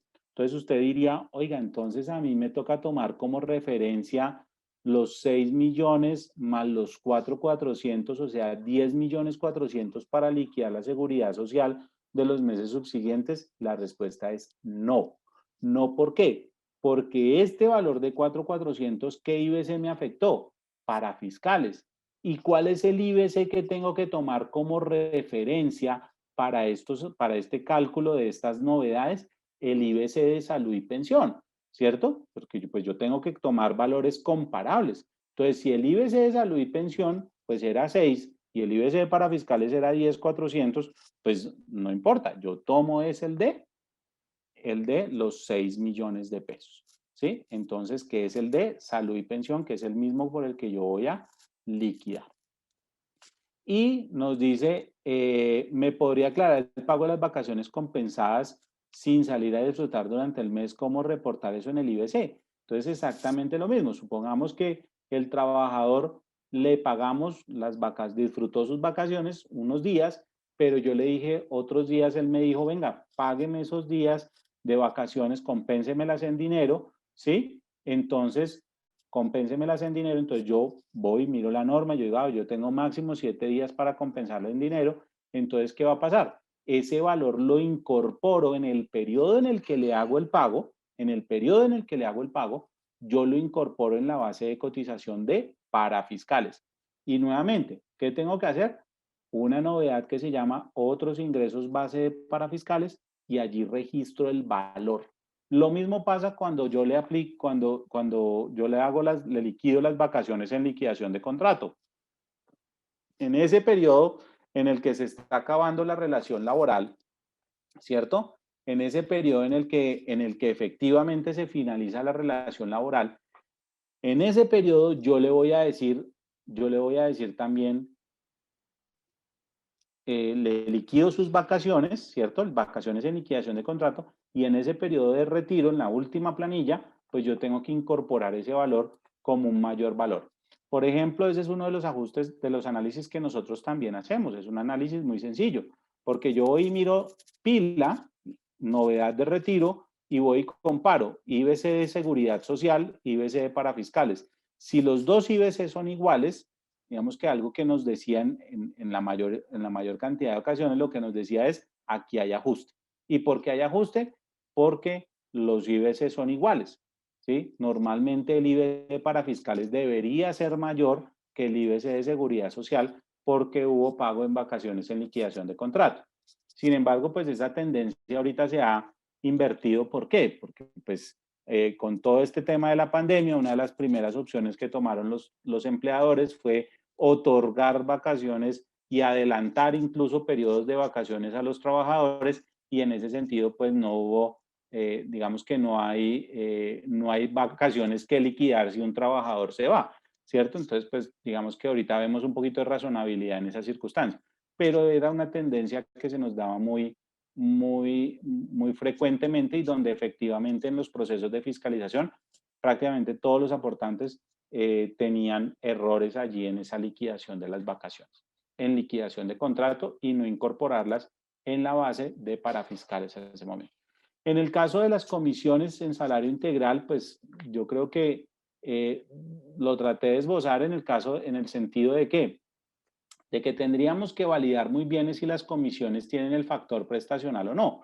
Hemos visto temas de contratos donde dice que las vacaciones también tienen el componente prestacional, ¿cierto? Y se liquidan en esa proporción. Entonces, pues en ese sentido, pues uno diría, oiga, pues está atado al salario integral, y entonces usted le puede aplicar el 70% para efectos de la cotización a seguridad social.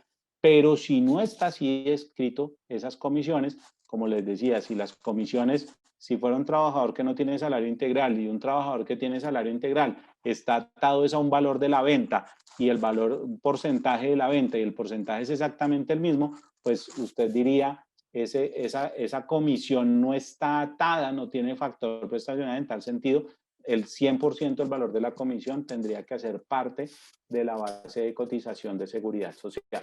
Por eso es que hubo ese cambio tan importante y tan relevante frente a ese tema de las comisiones, ¿sí? E incluso otros pagos como los pagos no constitutivos de salario.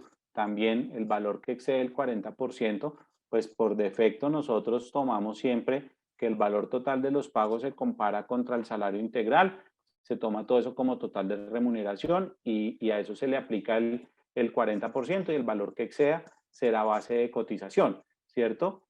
Pero pues habrán otros que digan, no, pero es que eso también tiene incorporado un factor prestacional, y entonces, pero pues ya será un tema netamente probatorio cuando se adelante un proceso de fiscalización en esos casos.